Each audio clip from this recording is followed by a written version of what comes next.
사도신경으로 신앙 고백합니다. 나는 전능하신 아버지 하나님 천지의 창조주를 믿습니다. 나는 그의 유일하신 아들 우리 주 예수 그리스도를 믿습니다. 그는 성령으로 잉태되어 동정녀 마리아에게서 나시고 본디오 빌라도에게 고난을 받아 십자가에 못 박혀 죽으시고 장사된 지 사흘 만에 죽은 자 가운데서 다시 살아나셨으며 하늘에 오르시어 전능하신 아버지 하나님 우편에 앉아 계시다가 거기로부터 살아있는 자와 죽은 자를 심판하러 오십니다. 나는 성령을 믿으며 거룩한 공교회와 성도의 교제와 죄를 용서받는 것과 몸의 부활과 영생을 믿습니다. 아멘. 374장 찬송합니다. 374장.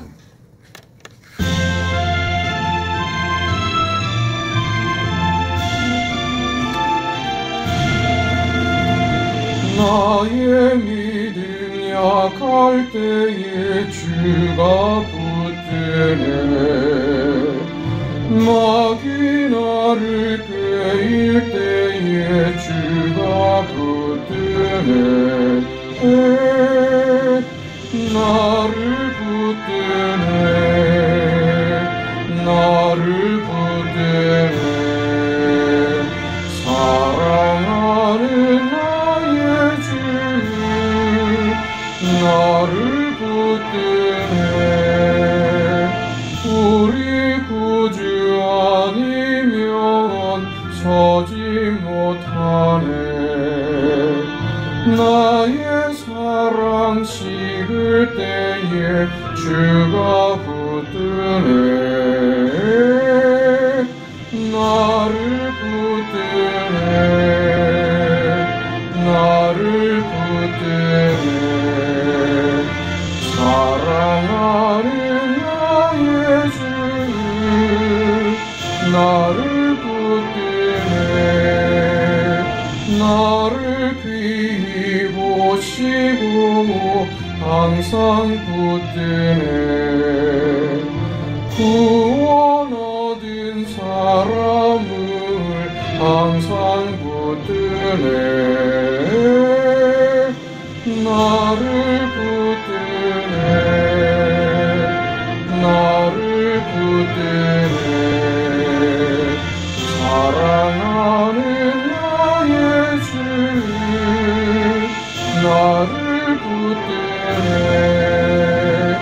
나의 영혼 약할 때에 주가 붙드네 피를 흘려 샀으니 주가 붙드네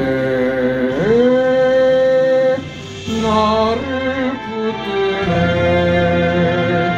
나를 붙드네 사랑하는 나의 주 나를 붙드네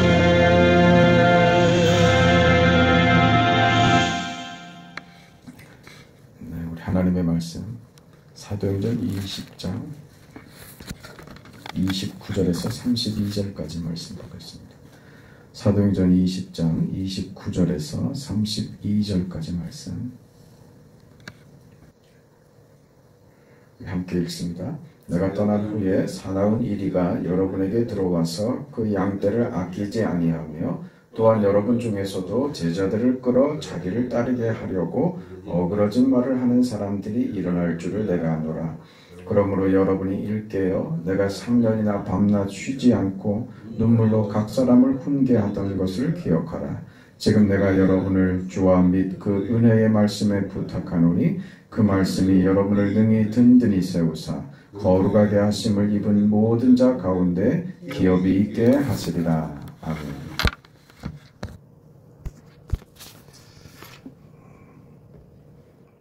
이 본문을 며칠째 보고 있는데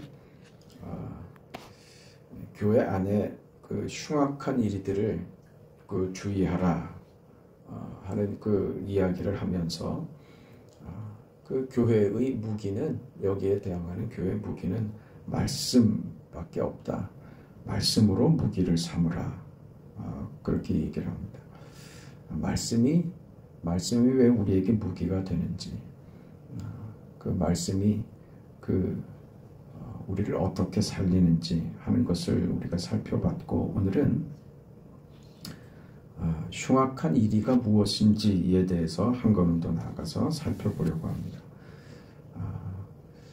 우리에게 그 교회에게 그 말씀을 주셨던 것에서 짐작할 수 있는 것처럼 흉악한 일이는 그 외부적인 것이 아니라 내부적인 그 공격, 교회 안에 내분을 일으키는 어떤 문제들입니다.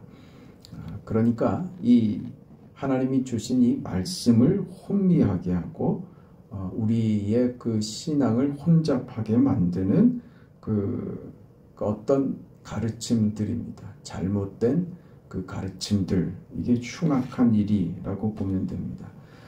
오늘 우리 본문에서 보면 흉악한 일이가 너희 가운데 들어와서 그 양떼를 아끼지 않는다. 그 양떼를 아끼지 않는데 너희 중에서도 제자들을 끌어 자기를 쫓게 하려고, 자기를 따르게 하려고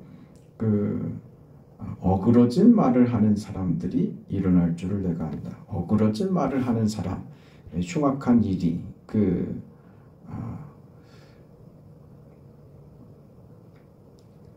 이 일이에 대해서, 사나운 일이에 대해서 그 어그러진 말을 하는 자들이다, 이렇게 그 얘기를 하고 있죠. 그러니까 말씀에 대한 겁니다. 말씀을 어그러지게 하는 사나운 일이, 흉악한 일이의 정체는 그렇습니다. 그러니까 교회 밖에서의 어떤 존재들, 말하자면 어떤 정치적으로나 사회적으로나 그 위력으로 교회를 허물어뜨리려고 하고 공격하는 교회 밖의 어떤 세력이 아니라 이 사나운 일이들은 교회 안에서 무엇을 가지고, 말씀을 가지고 교회를 무너뜨리려고 하는 세력, 그런 가르침, 이게 어그러진 말, 하나님의 말씀을 어그러지게 해서 신앙에서 떨어지게 만들고 교회를 파괴하려고 하는 어떤 세력과 가르침, 이런 얘기가 되는 겁니다. 이 문제에 대해서 마태복음 7장에도 이 부분을 설명해 주고 있는데요. 거짓 선지자들을 삼가라. 저들은 양의 옷을 입고 너희에게 나오나 속에는 노략질하는 일이라, 이런 표현을 했어요. 그러니까 마태복음에는 이를 거짓 선지자, 이 사나운 일이를 거짓 선지자라고 얘기한 거죠. 그러니까 맥락이 같죠. 말씀을 어그러지게 하는 자, 어그러진 말을 하는 자, 그 사람들은 거짓 선지자라고 얘기하는 것입니다. 외적인 어떤 그 공격이나 위력 앞에 교회에게 준 어떤 그 외부적인 공격에 대항할 어떤 힘이나 방도를 교회에게 주시지 않았다는 게 먼저예요. 그러니까 우리는 교회가 세상으로부터 받는 어떤 핍박이나 어려움 앞에서 교회는 그냥 당하는 겁니다. 견뎌내는 거죠. 믿음을 지키고 이겨내는 것이지, 세상의 그 도전과 공격 앞에 교회도 맞서 싸우라고 하지 않으셨단 말입니다. 그러니까 교회는 무슨 힘으로 세력을 이루어서 맞서 싸우는 그런 공동체가 아닙니다. 역사 속에서 우리가 교회가 그런 잘못들을 저질렀었지 않아요. 그 역사의 교훈을 삼아야죠.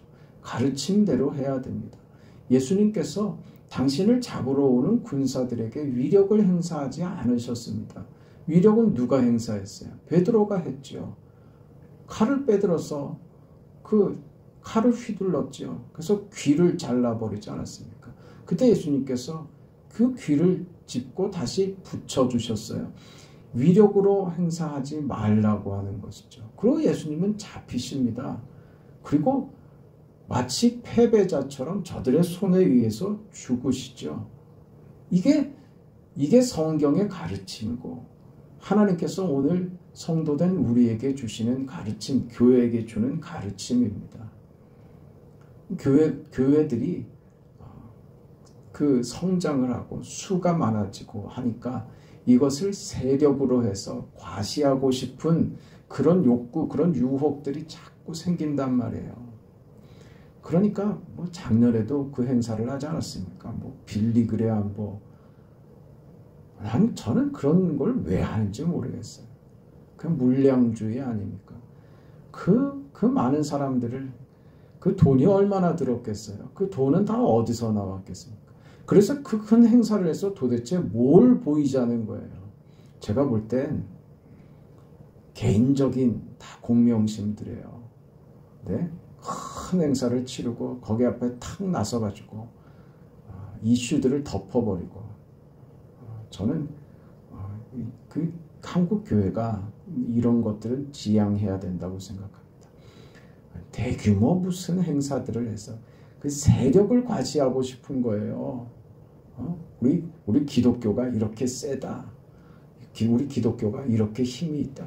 지금도 그러고 있잖아요. 그걸 정치적으로 자기들의 의견과 그 무슨 그 교회가 힘을 합쳐서 정부의 무슨 요구를 관철시키기 위해서 지금 그 세력을 모으고 그것으로 힘을 발휘해서 바꿔내자고 저러고들 있잖아요. 안 되는 거예요, 저거. 안 된다고요, 저렇게 해서.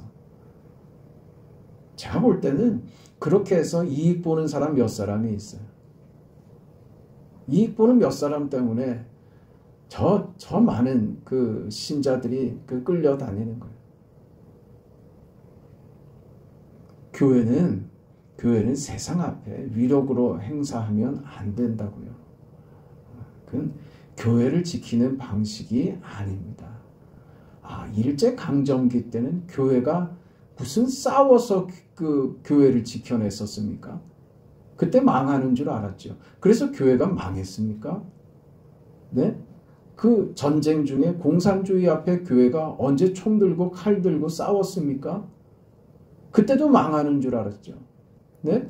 우리 역사로 기록되어 있고 우리 다 아는 내용들 아닙니까? 예수 믿는다고 잡아 죽이고 그렇게 맥없이 죽어가던 그 시절을 다 겪지 않았습니까? 교회 안에 교인들을 몰아놓고 불질러서 그렇게 몰살을 당하고 했던 그런 경험들을 우리가 갖고 있지 않습니까? 그렇다고 교회가 망했습니까? 우리 성도된 우리의 삶은 그래서 어떤 자세로 살아야 하느냐 하면 순교자적 자세로 사는 거예요. 순교자 말이에요. 순교자. 순교자가 뭡니까? 죽는 거죠. 죽는 거라니까요. 우리 자리는 죽는 데 있어요. 죽는 데.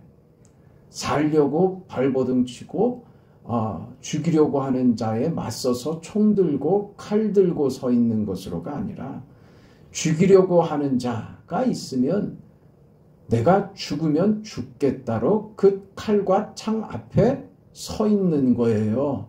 그게 순교자적 삶인 거죠. 근데 우리는 그러기 싫은 거예요. 교회가 그렇게 세력으로 쓰면 안 됩니다. 거기에 대한 어떤 것도 교회에 주지 않으셨어요. 뭐만 주셨습니까? 말씀만 주셨다고요. 말씀을 주셨다는 것은 교회 안에 들어오는 거짓된 가르침, 이 흉악한 이리들, 거짓 선지자들, 어그러진 말을 하는 거짓된 가르침에 대해서 말씀으로만 우리가 자신을 지킬 수 있고 그 말씀만이 우리를 보호하신다는 이 사실입니다. 그러니까 교회는 바른 가르침, 성경의 바른 가르침, 하나님의 말씀의 온전한 선포, 그 하나님의 말씀대로만 사는 거룩한 삶, 여기에만 신경 쓸 일이지 힘을 과시하려고 들지 말라 이겁니다. 이 거짓 선지자들이 어떤 자들인가? 양의 옷을 입고 온 그 자들이다 그렇게 얘기했잖아요. 그러니까 겉으로 봐서는 사실 잘 모르는 거예요. 저 신천지니 저 뭐 안식일교니 뭐 수많은 저 이단들이 그냥 일반적으로 하는 얘기를 들어보면 뭐가 잘못됐는지 잘 몰라요. 일반적으로 그냥 성도들이 그냥 들으면 그게 뭔지 잘 몰라요. 그래서 교인들이 수도 없이 그 미혹돼서 신천지로 뭐 어디로 다 빨려 들어갔죠. 그러니까 가 얼마나 악하고 못됐는지 말이에요. 교패 붙은 집만 찾아다닙니다. 본성이 악한 거죠. 그 동기 자체가 악한 것이죠. 겉으로 봐서 잘 몰라요. 양의 옷을 입고 그 본래는 흉악한 사나운 일이지만 양인 것처럼 꾸미고 들어온다는 것이죠. 외견상으로는 그 잘 분간이 안 됩니다. 구별해내기가 쉽지 않다는 것이죠. 그것을 알 수 있는 어떤 기준들이 있는데, 그래서 우리가 성경을 교리적으로도 지켜야 하는 이유가 그것들이고, 우리가 기본적으로 알 수 있는 중요한 특징이 있는데 그것이 무엇이냐 하면, 우리 봤던 마태복음 7장에 연결돼서 15절에 이런 얘기를 하세요. 좁은 문으로 들어가라. 멸망으로 인도하는 문은 크고 그 길이 넓어 그리로 들어가는 자가 많고 생명으로 인도하는 문은 좁고 길이 협착하여 찾는 이가 적음이니라. 거짓 선지자들을 삼가라. 이렇게 돼요. 이 말씀이 연결된다는 것을 우리가 주목해야 됩니다. 좁은 문으로 들어가라고 하시면서 바로 연결해서 무슨 말씀은요? 거짓 선지자를 삼가라 이렇게 얘기하는 거예요. 다시 말해서 우리 믿는 자들이 가는 길은, 우리 성도의 삶은 무슨 길이라고요? 좁은 길로 가는 거예요. 좁은 길로 가는 것이 그 예수 믿는 자들의 삶인데, 거짓 선지자들을 삼가라는 것은 뭐예요? 거짓 선지자들은 무슨 말을 한다는 거예요? 좁은 문에 대한 얘기를 안 하는 거예요. 우리가 믿음으로 산다는 것은 좁은 문으로 가는 것입니다라고 말하지 않습니다. 이게 거짓 선지자들인 거예요. 거짓 선지자들은 뭐라고 얘기하는 거예요? 신자의 삶을 넓은 길로 가는 것이라고 얘기하는 것이죠. 이게 무슨 얘기냐 하면 듣고 싶은 말을 해주는 거예요. 무슨 말이야? 예수 믿으면 성공하고 잘되고 건강하고 요구하는 것대로 다 이루어지고 평탄하고 안심하고 그런 얘기만 하는 거예요. 성공한다, 잘된다 그런 말만 하죠. 그럼 무슨 말을 안 하는 겁니까? 예수를 믿어서 분명 우리 믿음이 승리와 기쁨과 영광과 그 복됨을 가지고 옵니다. 그러나 우리가 명심해야 될 것은 이 승리는 항상 그 세상과의 전투, 싸움, 고난과 동반하여 옵니다. 늘 승리만 있고, 늘 행복만 있고, 늘 즐거움만 있고, 늘 원하는 대로 되기만 하는 것으로 신앙이 나타나지 않습니다. 어려움을 이겨서 어려움과 함께 붙어서 승리도 오고, 눈물과 함께 즐거움도 오고, 고통과 함께 평안함도 오고 그러는 것이지, 한쪽이 배제된 영광과 승리만 있지 않습니다. 그리고 우리 신앙의 삶에, 우리가 믿음으로 사는 삶에 모두가 다 잘되고 형통하고 하는 것으로 신앙이 결과된다고 성경이 이야기하신 바가 없어요. 어떤 사람은 이렇게 살고 어떤 사람은 또 저렇게 삽니다. 그것이 어떤 절대적 기준이 되지 않는다는 거예요. 다시 말해서 예수를 잘 믿으면 세상적으로도 부요하고 형통하고 원하던 대로 다 이루어지고, 그렇게 성경이 말씀하신 바가 없다는 거예요. 네? 우리 삶의 보장은 천국에 대한 보장이며 결과에 대한 보장이지, 그 과정은 모두가 다 다른 거예요. 물론 우리가 하나님을 향해서 우리 믿음이 늘 하나님 앞에서 믿음대로 살지 않고 거스르고 빗나가고 할 때 하나님이 징계의 차원에서 우리를 바로잡기 위하여 우리에게 때로 어려움을 주실 때도 있지만 그것이 항상 우리에게 그렇게 적용되는 거 아닙니다. 그러니까 이게 어떤 이해냐 하면 예수 믿으면 잘 된다. 그게 마치 공식처럼 그렇게 이해가 되면 안 된다는 거예요. 그럴 수도 있고 아닐 수도 있어요. 네? 부유하게 사는 사람도 있고 죽을 때까지 가난하게 살다가 그렇게 가는 사람도 있어요. 그것으로 그의 신앙을 판단할 수 없는 거예요. 어떤 사람은 평생 건강하게 살다가 건강하게 천국 가는 사람도 있고 평생을 건강 때문에 걱정하고 건강 때문에 평생을 그렇게 괴롭고 힘들어하다가 그렇게 천국 가는 사람도 있다니까요. 거지 나사로처럼 말이에요. 그것이 신앙의 기준이 되고 그것으로 그 사람의 신앙을 판단할 수 없다는 거예요. 언제 성경이 그걸 보장하지 않으셨다는 말입니다. 그런데 이상하게 그게 들어왔어요. 신앙이 좋으면 삶이 형통해진다. 뭐 제가 그렇게 비난하고 싶지는 않지만 아주 결정적인 그런 실수들을 내 영혼이 잘된 같이 내가 범사에 잘된 삼박자 축복 그래가지고 그게 그런 의미가 아닙니다. 그 육체적 성공과 축복을 어떤 신앙의 잣대로 그 결과로 봤단 말이에요. 그렇지 않습니다. 그렇지 않아요. 그러면 억울해서 어떻게 살아요? 이게 그 반대로 얘기하면 그 어떤 생각을 낳게 되냐 하면 우리가 무슨 어려움을 겪거나 내가 무슨 어디가 아프거나 내가 뭐 잘못됐거나 하면 그것을 무엇으로 원인 삼냐 하면 내가 하나님 앞에 뭘 잘못했기 때문에 이런 것 아닌가 이쪽으로 간단 말이에요. 그런 거 아니라고요. 물론 어떤 때는 하나님께서 나 정신 차리라고 하나님께서 징계를 내리실 때도 있죠. 그거는 확연하게 내가 느끼죠. 내가 정말 잘못했구나. 다윗같이 말입니다. 그 밧세바를 취하고 그 자신이 무슨 짓을 저질렀는지도 모를 때 선지자 나단을 통하여 그에게 하나님께서 그 하나님의 진노를 깨닫게 하시죠. 우리 인생 가운데 이런 일도 있죠. 그러나 늘 이렇지 않습니다. 모든 것을 이렇게 이해하면 안 된다는 거예요. 우리 인생, 우리 삶에 대해서 이 논리로 들이밀면 우리는요, 억울해서 살 수가 없어요.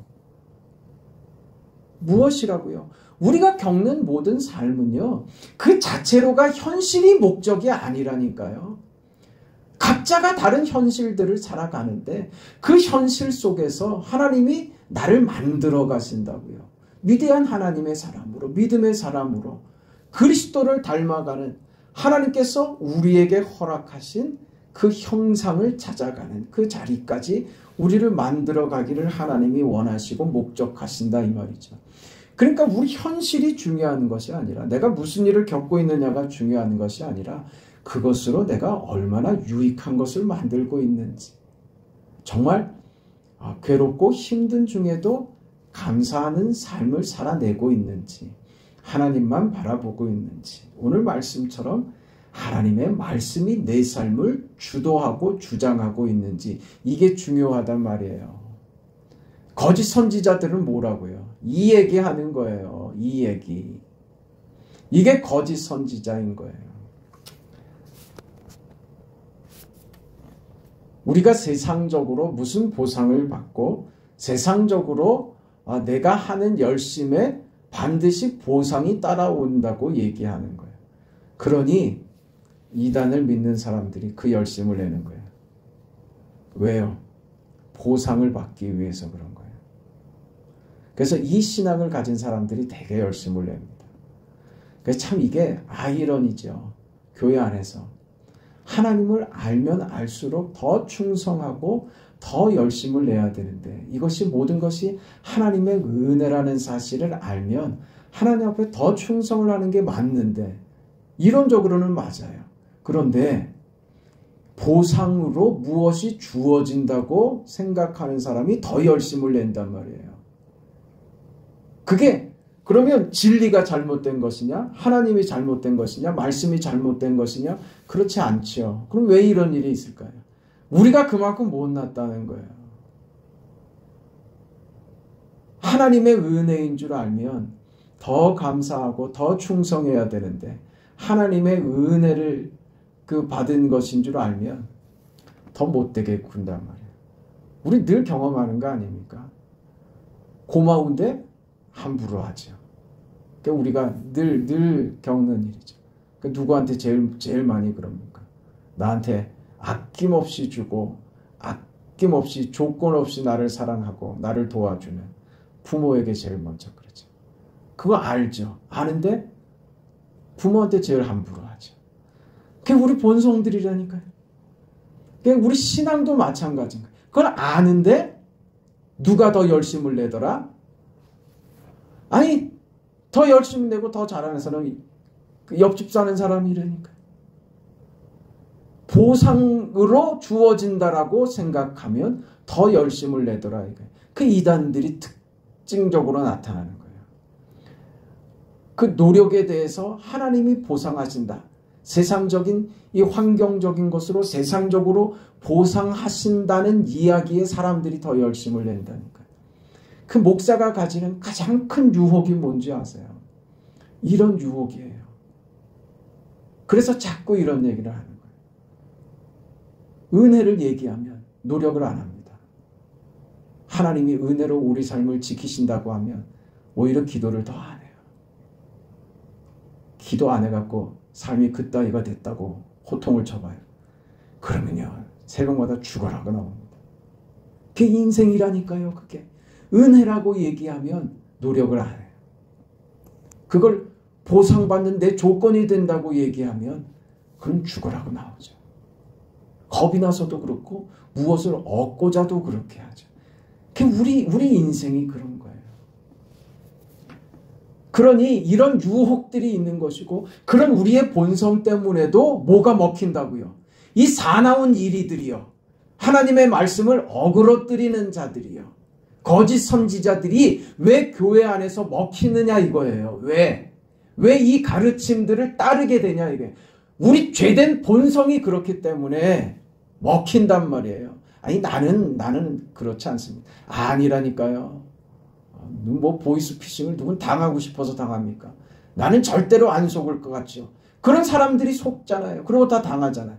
우리 속에 그런 가능성들이 누구나 다 있다니까요. 그러니까 교회 안에서도 뭘 건드리면요.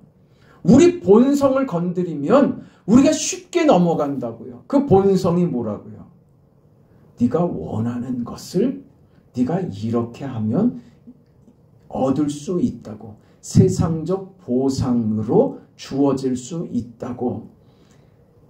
믿음으로 사는 것이 좁은 문으로 가는 것만은 아니라고. 잘되고 형통하고 좋은 것만 이야기하는 그 거짓된 가르침이 우리를 미혹한다고요. 우리를 넘어뜨린다 이 말입니다. 그러니 나는 절대 그럴 일 없습니다. 누구도 장담할 수 없습니다. 네, 양의 옷을 입고 나타납니다. 그러기 위해서 우리가 늘 붙들어야 하는 것은 한 가지밖에 없다. 하나님의 말씀이다. 그 얘기입니다. 그게 결론입니다. 말씀은 뭐라 그러셨어요? 좁은 문으로 들어가라. 좁은 문으로 들어가라고 하신 거예요. 우리는 이게 싫지요. 네? 왜 하나님 꼭 좁은 문이어야만 합니까? 이런 거짓 가르침에 우리가 귀가 이렇게 자꾸 쏠린단 말이에요. 그렇지 않습니다. 우리는 세상적 보상을 확인받고 사는 자들 아닙니다. 우리는 이 세상 속에서 좁은 문을 통과해야 하는 사람들입니다. 말하자면 억울한 일을 겪을 것이고 답답한 상황을 만날 것이며 원하는 대로 되지 않는 그런 어려운 인생을 우리가 살아내야 할 것입니다. 그것이 이상한 것이 아니라는 것을 알아야 합니다. 말씀으로 나를 견고하게 하고 이 하나님의 교회에 이 하나님의 말씀만이 견고하게 세워지도록. 그래서 목사가 여러분이 듣고 싶은 말을 하는 자가 되어버리면 그때부터 교회는 부패해지는 거예요. 하나님의 은혜가 얘기되지 않고 이렇게 하면 잘 됩니다 하는 우리가 듣고 싶은 말을 하기 시작하면 그럼 교회는 썩는 거예요. 우리가 가장 경계해야지 될 말인 거예요. 좁은 문으로 들어가라. 그 길은 협착합니다. 그 길은 그래서 찾는 이가 적습니다. 우리는 이 길을 가는 하나님의 사람들입니다. 그러나 이 길을 가는 데 있어서 하나님께서 이 길을 보장하시고 하나님이 함께 하신다는 사실을 믿습니다. 외롭지만 힘겹지만 하나님께서 손잡고 가시는 길이기에 우리는 담대하게 힘있게 감사함으로 영광스럽게 이 길을 갈 수 있는 것이죠. 그 인생 넉넉히 살아내는 여러분 오늘 하루가 되시기를 주의 이름으로 축원합니다. 걸어가시고 자비하신 아버지 하나님 은혜와 사랑을 감사합니다.